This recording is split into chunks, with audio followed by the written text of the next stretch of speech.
Thank you, gentlemen, so much for taking some time to talk to us here. You have the private sector from the continent and beyond, the people that drive the economies across the continent.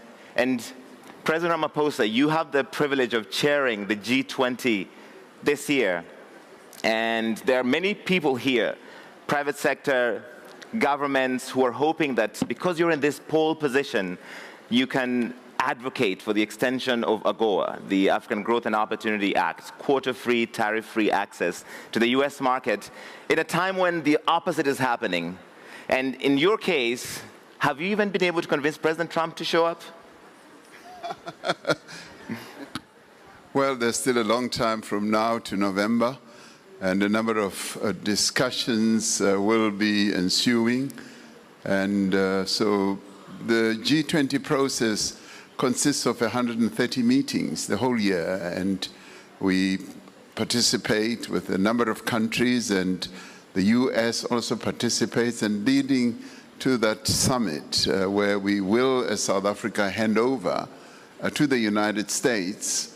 One would hope that it will all happen seamlessly and in an ordinary and well-managed manner. So we will see how this whole process will end up.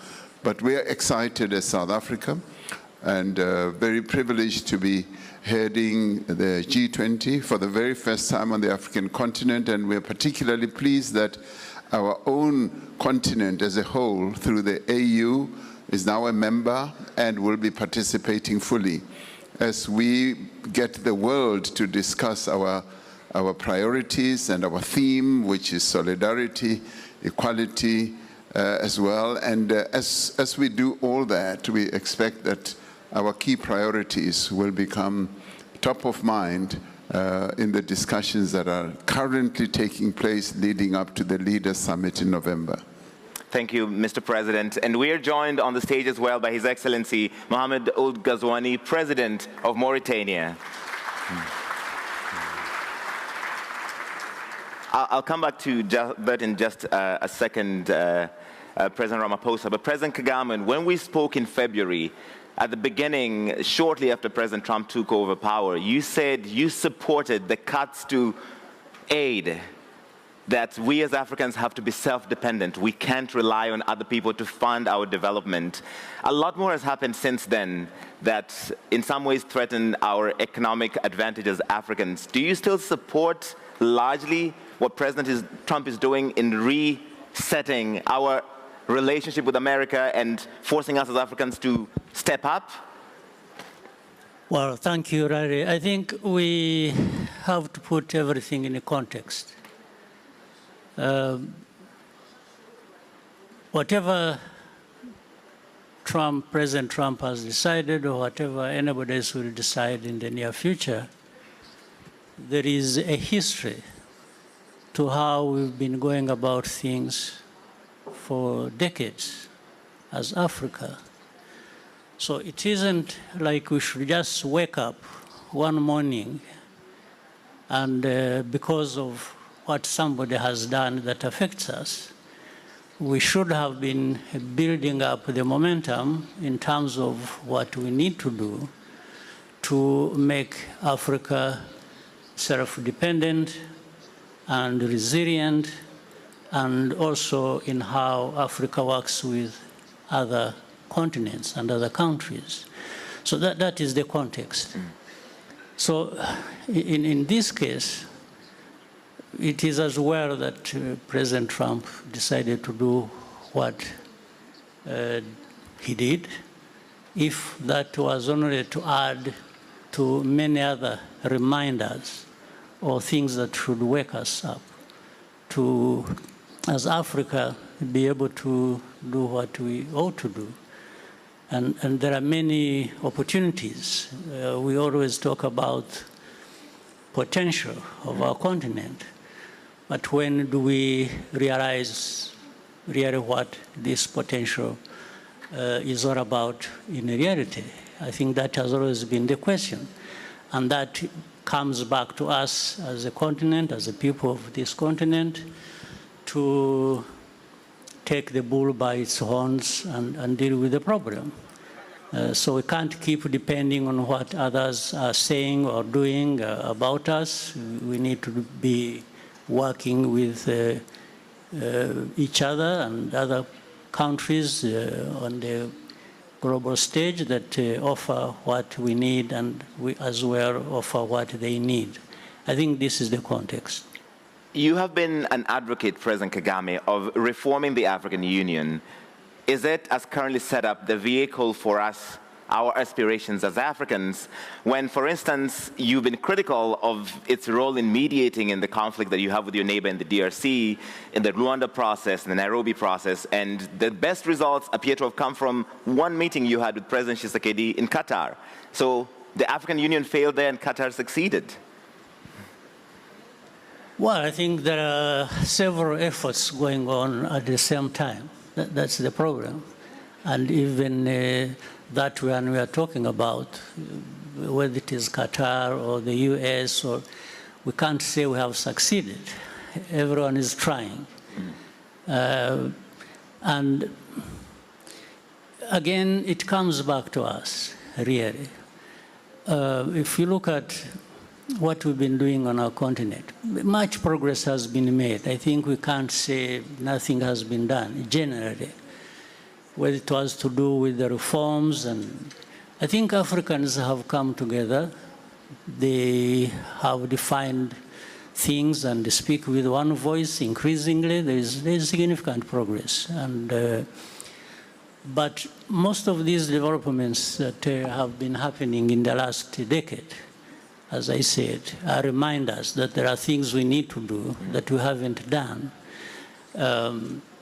So if you look at it at the African Union level, I remember when I was the champion of the reform process, there are things that were discussed on the continent. For example, the peace and security facility that was put in place. Because it was put in place to avoid being fully dependent on external funders, because that has been the case. In fact, this is similar to what happens in other areas in different countries. We find we depend so much on the external partners and forget ourselves to put in place what we really have to do and can do. So that is progress. And then, so in terms of peace and security, and again, you look at the whole continent, you find there are many trouble spots in different areas. All kinds of efforts going on, back and forth, succeeding in some places, not succeeding in others, and continued efforts going on. Again, these are some of the areas, because of the past and how we have handled our own affairs, that we are all of a sudden reminded that we can't do all things by ourselves, right, and revert to these partners. In other words, in any case, it doesn't, even if we're able to do things ourselves, we still have to bring in partners who have what to offer. But we have, as Africa, to be able to define which direction you want to take and not entirely depend on what these people are contributing. All right. President Ramaphosa, you wanted to jump in. Yeah, on the peace process, particularly in the conflict that's been happening on our continent and particularly in the Eastern DRC, I'd like to compliment rather than contradict what President Kagame is saying. The processes that have been happening on the continent, either the Nairobi process or the Rwanda process or the AU process, have been very, very essential in building a foundation of peacemaking and also confidence building, up to and including agreements that have been reached for a ceasefire between the belligerents up to and including the withdrawal of, say, the SADC forces as they are withdrawing now. I mean, people may think that President Kagame and I are in conflict, and some of you may have thought that there's going to be fireworks as we're sitting close to each other. It is wonderful to see you agreeing and not contradicting each other. You're all thinking it. So all these efforts have been building a very strong and firm foundation. And of course, because our countries on the continent are not islands, we don't live alone in this God-given world or planet. We have to interface and interact with others. So whatever contribution others can make who are extra-African is important. But in the end, we must also remember the principle that we have adopted as Africa, that African problems or African solutions for African problems. In the end, and President Kagame knows this, whatever discussions are happening, in the end has to be endorsed, signed off, and owned and appropriated by us as Africans, because this is our continent.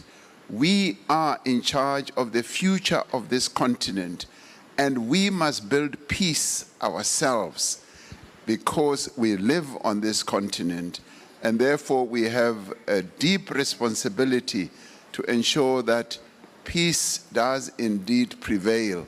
And what they are doing with Qatar, US, or whoever, is part of the peace-building process, but it is inherently African. And we must thank and applaud those who are assisting because they are our partners, but we are the owners of the whole process ourselves as Africans. President Ramaphosa used to address family meetings during COVID where he'd have tough conversations with South Africans. And I think, was there a family meeting between you and President Kagame where you had this tough conversation? Well, we have family meetings unbeknown to many people who see certain things happening just 2 seconds, 3 seconds. We have family meetings between the two of us, ongoing discussions, and on a speed dial with each other to discuss all manner of things. So forget the psychedelic things that happen in the air.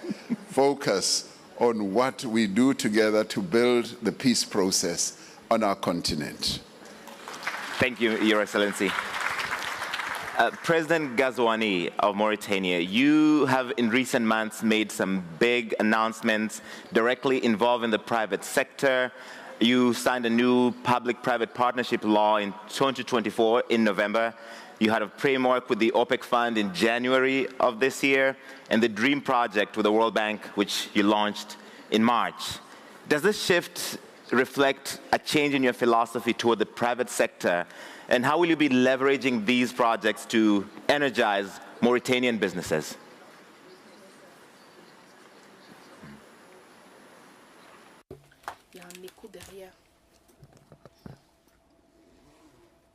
Thank you very much.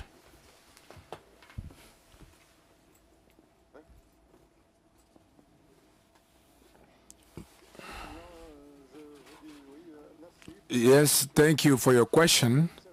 Yes, it is true that in Mauritania, we are in a vision that gives a capital importance of the private sector in the creation of jobs, creation of added value, and make the private sector a locomotive of economic development.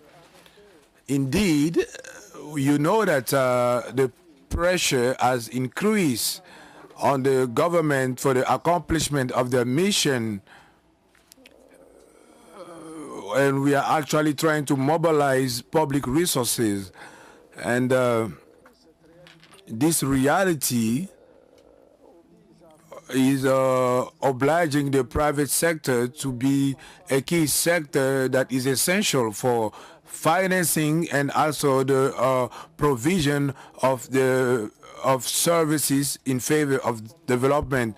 We are convinced that the private sector cannot fully play this role if the states is not committed and putting necessary reforms to build an environment that will be more attractive, that will guarantee the legal security of the investments, whether at the national level, international level, more modernization of infrastructure, promotion of human resources. So it's only that the project that you mentioned when you in your question, that is actually confirming our willingness to favor emergence of a dynamic private sector that will bring more growth and also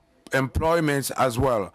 Now, today, the private sector has the possibility to intervene as a self-producer of its needs in energy, and also sell the surplus to public companies of electricity through key tools that favor the development of the SME, like the new code of electricity, the new law that we just put together, impact the Pact of Energy, reform of the public market, the new code of investment, and etc.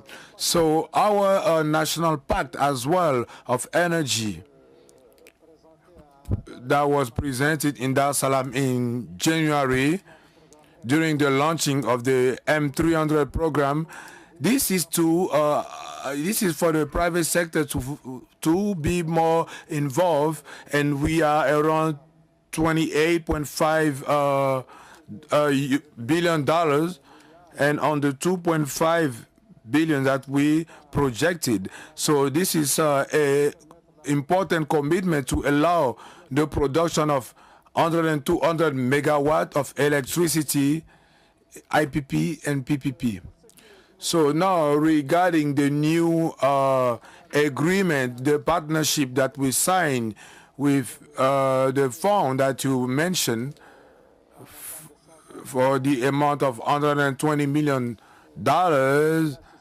is a support that is directed in the IPP and also the DREAM project as well of $181 million that we signed with the World Bank, that we allow also through the battery of storage to reinforce the capacity of Somalek, and also benefiting a technology and also an expertise developed on the private sector.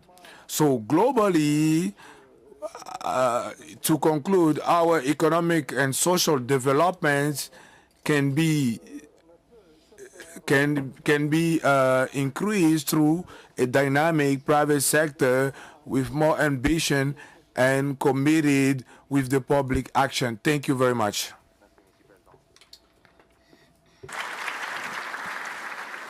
And Honorable Vice President, a few days ago, the African CEO Forum surveyed some of the private business leaders who are in this room and who are participating, and they asked them whether or not they felt that the African Continental Free Trade Area, or le CAF en français, was having an impact on their activities. Only 17% of the business leaders they surveyed said yes. Are you surprised by these results? Only 17% think the AFCFTA has an impact on their business. And how do you interpret that? That's level of, I guess, pessimism.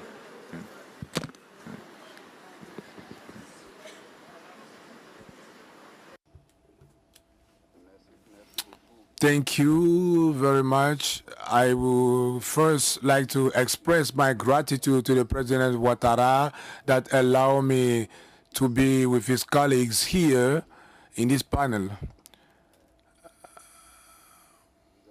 You mentioned that in the private sector, we are realizing that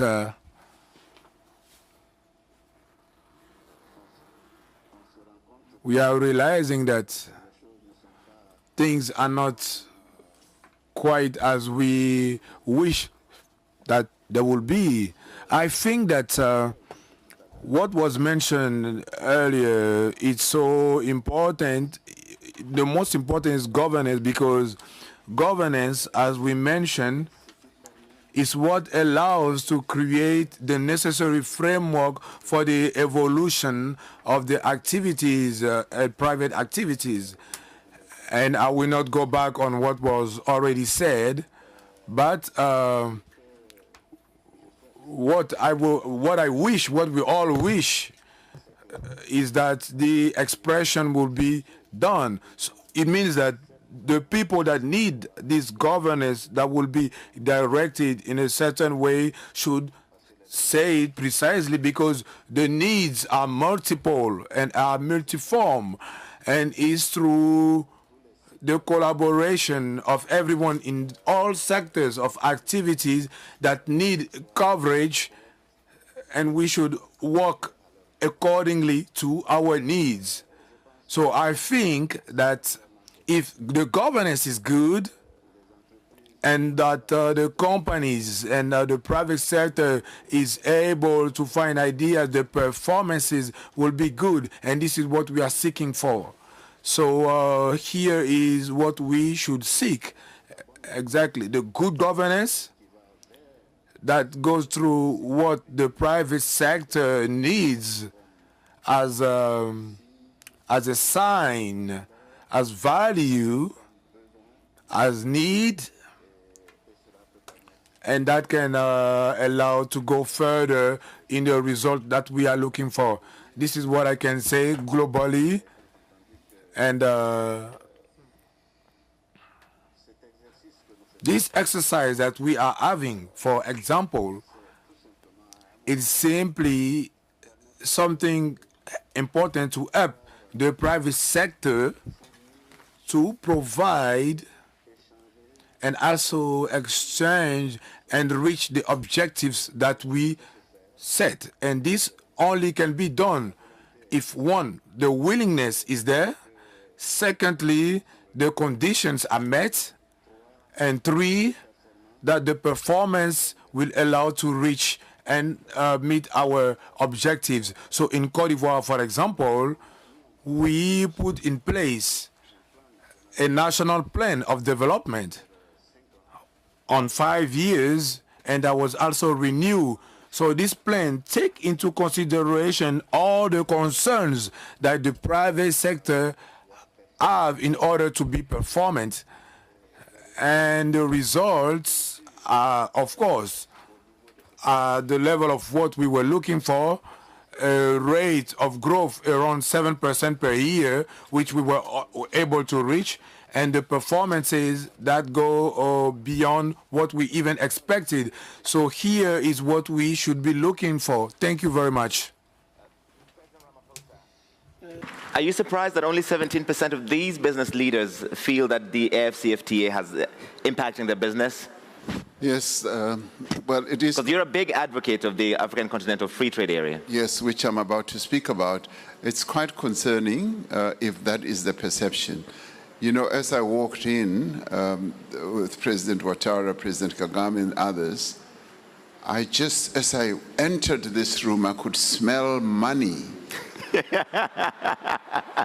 And I welcome this opportunity to sit here and look at people who have money or control money. And as I look at all of you, and I say, wow, these are people who control a lot of money on the continent. Right.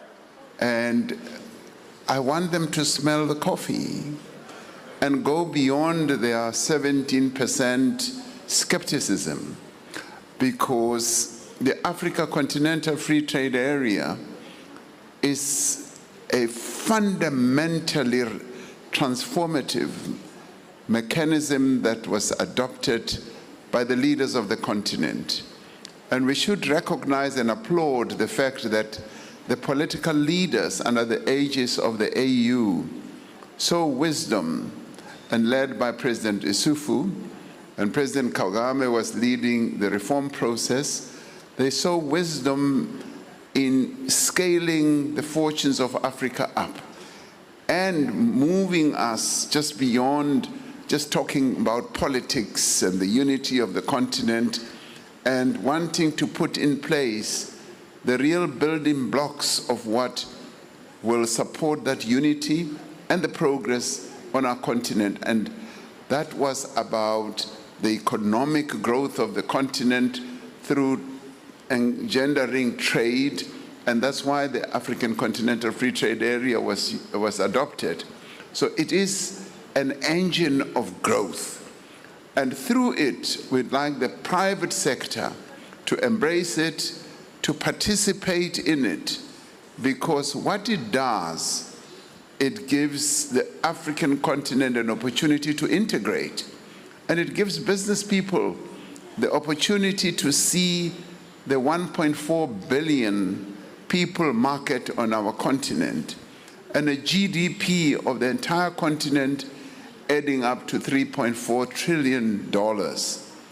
Now, with this agreement, we're then able to get the private sector working with the public sector to embark on meaningful projects such as infrastructure, because for trade to have meaning and to happen on our continent, infrastructure projects must be embarked upon, roads must be built, our airlines must work properly, our ports must work properly, our rail network must work properly. And this is where the private sector can then come and partner with the public sector, where we can work together. And the public sector is keen, having established or inaugurated the African Continental Free Trade Area, in integrating the continent. I saw the integration of the continent during COVID-19, when together as a continent we integrated ourselves when it came to personal protective equipment, and we set up a supplies organization or platform where we bought things together as a continent. And then we came to vaccines, when the West just kept on supplying vaccines to us, and President Kagame, President Macky Sall, myself, and many others then said, we want to make our own vaccines. And then we started a process of integration of things like vaccines into Africa. So we started seeing integration. And what has that led to? A number of businesses being established. So what I'm saying is, we would like the private sector to follow in tandem with the public sector to embrace the AfCFTA and also be active participants. Now, what the public sector will do is to de-risk, particularly when it comes to infrastructure projects, to de-risk a number of these projects through, obviously, the sovereign financial systems that we have in each country, and allow the private sector to participate. So we are twins, we are pods, and we need to work together. And I'd like to see that 17% skepticism whittling down. Right. This is a platform that the private sector must be active in. And the other benefit they will get is that it leads to institutional capacity improvement. It bolsters our skills base, the talent that the continent should have. It opens up trading regions beyond just the regions, but to the whole continent. And this is precisely what we are going to be advocating also at the G20 when it comes to things like critical minerals. We want a critical minerals accord that will enable all of us to manage our critical minerals properly. And we can only do so when the public sector and the private sector move together and work together. So your money should be put to good use. We must not just smell it. You must come and put it to real good use. Thank you. Thank you. President Ramaphosa, these people are sold. You're preaching to the choir in some ways. We all believe in the dream of the AfCFTA. But the borders are closed. The flights are expensive. We can't get visas to South Africa. Now, don't be too personal. But the Africa Continental Free Trade Area is going to be the pathfinder, the road opener for all that. It's going to enable all that.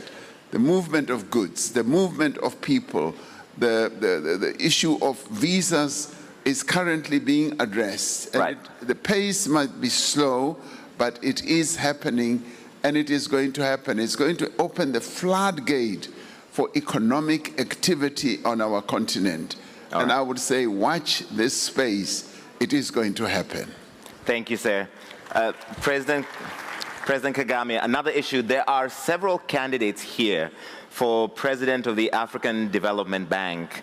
And this is happening when we just learned recently that President Donald Trump intends to cut about $555 million to the concessional window. So they're going to take over an organization that still needs a lot of funding. But can we do it, and is it the right body to develop our continent even when the EU, the US, and others are reducing how much they contribute to it? And this, I guess, is related to your earlier point, we can't rely on others. Well, again, let me start from where my brother, President Ramaphosa, left off. One, we can pat each other's back and be happy that we are making progress, which is true. The continent is making progress. Where we are now is not where we were 30 years ago. But at the same time, we have to be brutally honest with ourselves. And we don't need to blame anybody else. We just need to do what we have to do. Because I believe we can do better, we can do more, and we can do many things together. And that will take us very far. This kind of conversation, and what has been said by all of us most of the time, has been going on more or less forever. We talk about Africa's potential, we talk about, the partnership between the private sector and the public sector.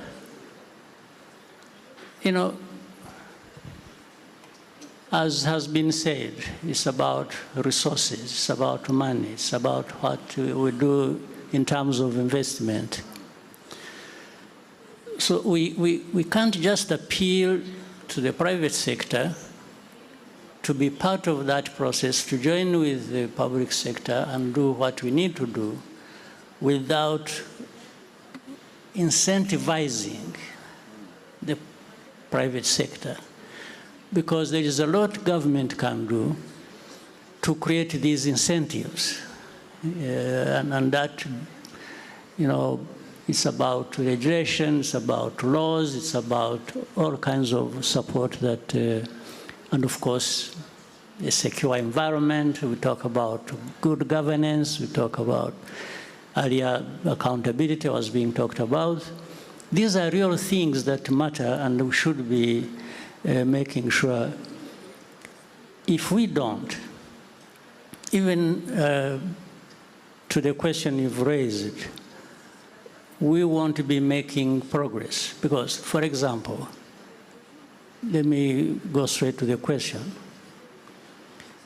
The cutting of budgets, cutting of aid, cutting of all kinds of things. And all of a sudden, we Africans, we wake up to this reality when it has been there so many times before, and we start scrambling. What do we do? No, what we need to do is what we should have done many years ago, and still we can do it. There is a mentality out there, it's sort of a mindset in our continent that somebody out there is going to foot the bill of our development. And that has undermined our effort to contribute as much as we can ourselves for our own development. So what we need to do, I mean, we need to do what we started doing. The frustration here for me is, we talked about how I championed the reform and worked with many other leaders on different subjects. But there is a sense of frustration that what we have agreed, even at a continental level, involving all leaders and how regional communities should work, with the AU at a continental level, is not implemented. The systems are so bureaucratic that you imagine they live in another world, not this one that is so harsh to us that we need to be doing certain things certain ways without expecting that somebody will always be kind to us, and that's what we depend on almost forever. I'm saying this out of experience. I have lived in my country, and I see many other African countries go through that. So on one hand, there is everything in our hands to do whatever we need to do and benefit from that. On the other, we are expecting that somebody else will come and do what we need for ourselves. Right. So how can this go on forever? We have the knowledge, we have the vision, we have everything. We have resources, and we have organizations, we organize, we have. Africa should be far ahead of where we are now. And we shouldn't take any comfort that some progress has been made here or there. We just need to do what we have to do. Right. Yes, and we have all the means to do it. So we are actually our own problems. So if we addressed ourselves to this matter, that we need to work together, that we need to, we export raw materials, all right? Right. And then import the finished product. Finished products. We export talent and then get experts coming to give us all kinds of things. Why don't we retain this talent and let the talent to do what we need them to do for ourselves? So it's a much deeper conversation you must have, and sometimes if we have to wash our dirty linen in public for the sake of making progress, then we still have to do it. But there is a sense of frustration that you cannot simply be comfortable about.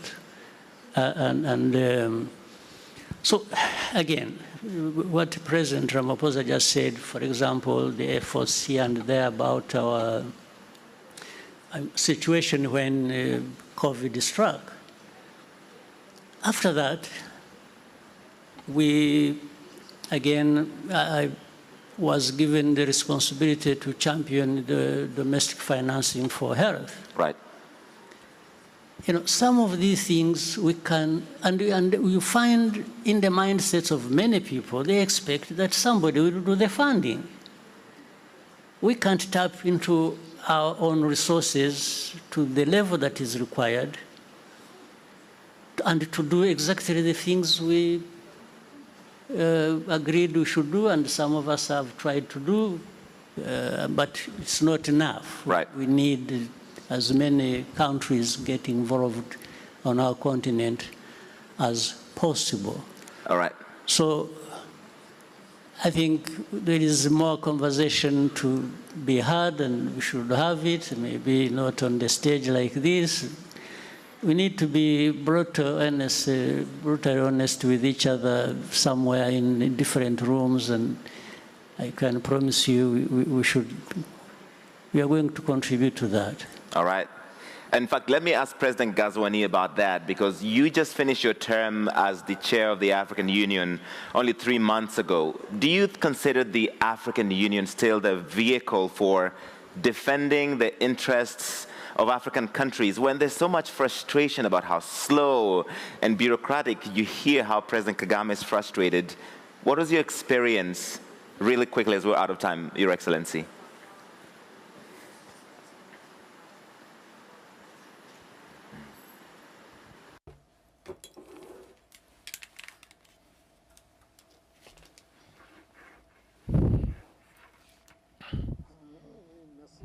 Thank you. Yes, in February 2024, I had the huge honor to be at the presidency of our continental organization of the African Union. I would like once again to express my gratitude towards my African brothers for this trust that they gave me. And as you mentioned in your question, my mandate just expired three months ago. And at the end of this mandate, I feel a pride for what I accomplished as a duty of serving the African Union in the world context that is also really complex. And we saw all the regional and world tension. So my vision of this responsibility was always to carry our continent in its rich diversity, its history, in its assets, and also in the conscience of its weaknesses, and as a major actor at the international scene. It was to commit Africa in a trajectory of a renewal to meet the aspiration and also the deep concerns of our population. So this renewal that I am talking about can only be done through a collaboration. So and from in my opinion, we should reinforce the cohesion of our institution in Africa, and also going from the conference of the head of states up to the specialized agencies of our organization, while hoping a coordination, ensuring an harmonized coordination of the different structures. We are working collectively in a same direction with a shared intelligence. Africa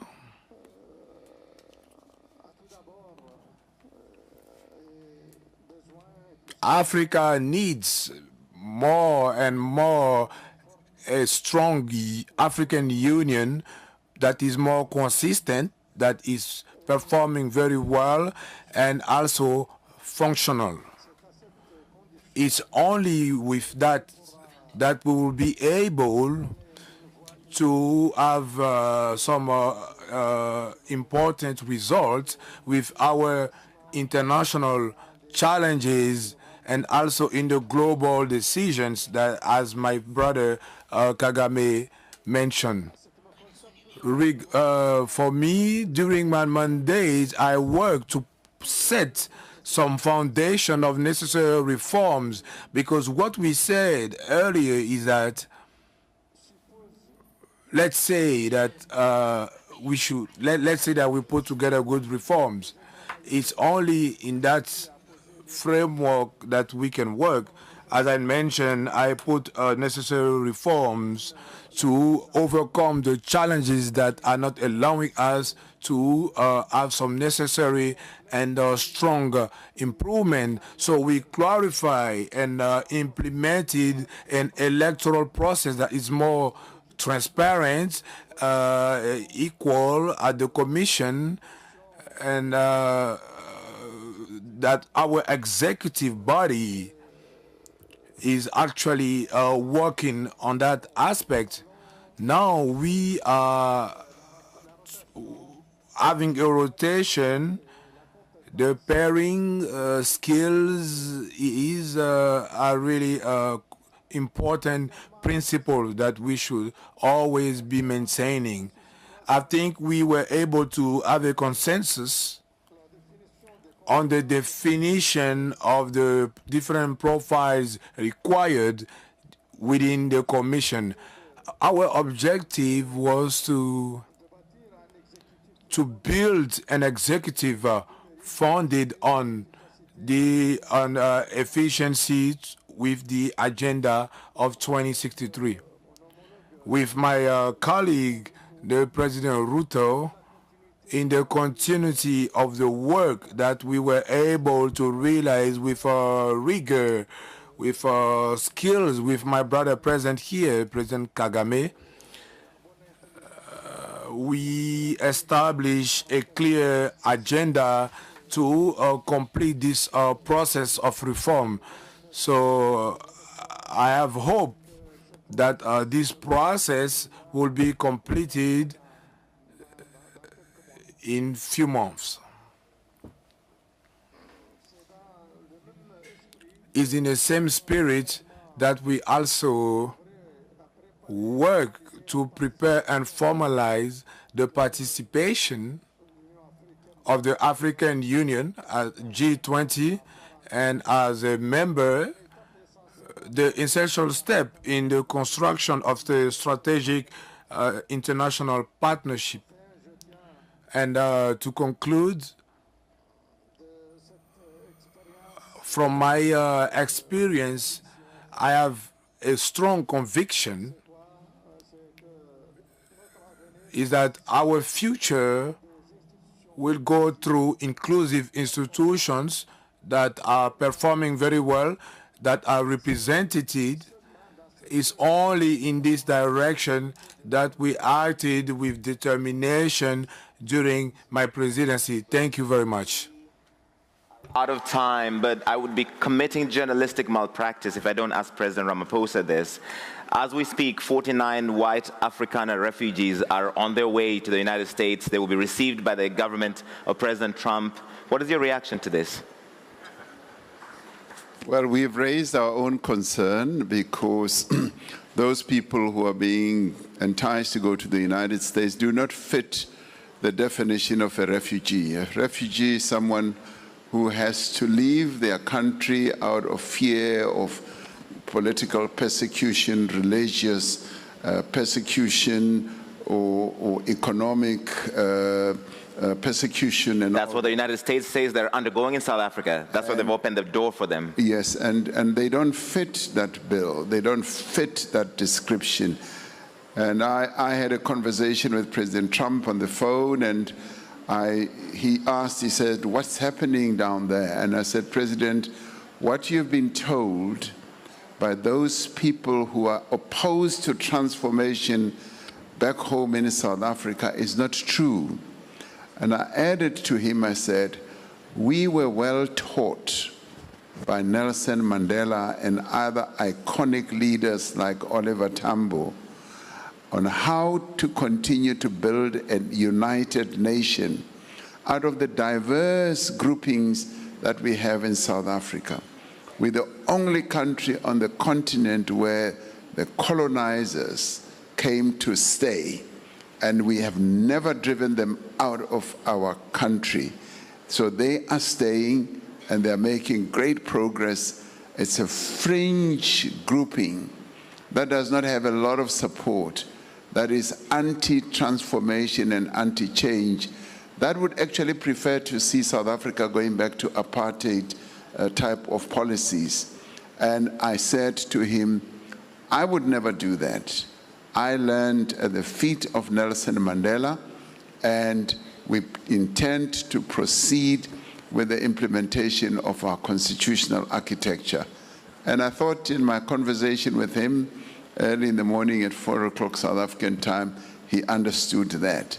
And I said, I'd like to come and meet him so that we can discuss this matter further. So those people who have fled are not being persecuted. They are not being hounded. They are not being treated badly. And they are leaving ostensibly because they don't want to embrace the changes that are taking place in our country in accordance with our constitution. So we think that the American government has got the wrong end of the stick here, but we'll continue talking to them. So a face-to-face meeting is coming up. Is Elon Musk invited when you have that face-to-face meeting? Well, I don't know. They will determine whether Elon Musk is part of it or not. I will go with my own South African delegation. Your Excellency, thank you so much. Your Excellencies, this has been wonderful. Thank you for your time, for your insights. Please give them a big round of applause.